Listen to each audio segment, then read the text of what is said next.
ఇప్పుడు ఇంకా హౌస్ లోపల కూడా అది ఎలాంటి టాస్క్ అయినా కానీ నేను 1 minute ఆడతానా, 2 minutes ఉంటానా, 5 minutes ఉంటానా, 1 hour నిల్చుంటానా. మరి పాట్ ఉంది ఎండ్యూరెన్స్ టాస్క్. అబ్బాయిలందరూ వదిలేసినారు, మరి నేను ఇంకా పట్టుకొనే ఉన్నాను. ఆ ఎండ్యూరెన్స్ ఎందుకు చూడట్లేదు?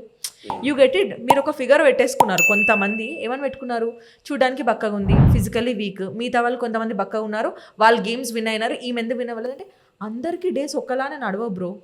కొంతమందికి 10 సార్లకి వర్కౌట్ అయితే, కొంతమంది 20 సార్లకి. కాకపోతే ఛాన్సెస్ వస్తున్న లోపు మన చేతికి ఆపర్చునిటీ వెళ్ళిపోతుందేమో. బట్ నాకు రీగ్రెట్ లేదు.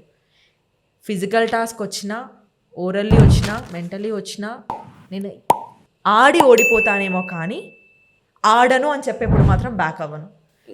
అండ్ మొత్తం అన్ని గేమ్లు విన్ అవ్వడం వల్ల సీజర్ విన్నర్ అవుతారని ఎక్కడా లేదు. You never know. జనాలకు నీ పర్సనాలిటీ నచ్చొచ్చు. సో ఆడియన్స్కి నా తరఫు నుంచి నేను ఏం చెప్తా అంటే, ఏ టాస్క్ కూడా చెయ్యను అని డినై చేయను. నా వల్లైన టాస్క్లన్నీ, నాకు ఇచ్చిన టాస్క్లన్నీ కంప్లీట్ చేయడానికి ట్రై చేస్తాను, అంటిల్ అన్లెస్ అది నా ప్రిన్సిపల్స్కి తగ్గట్టు ఉంటాయి.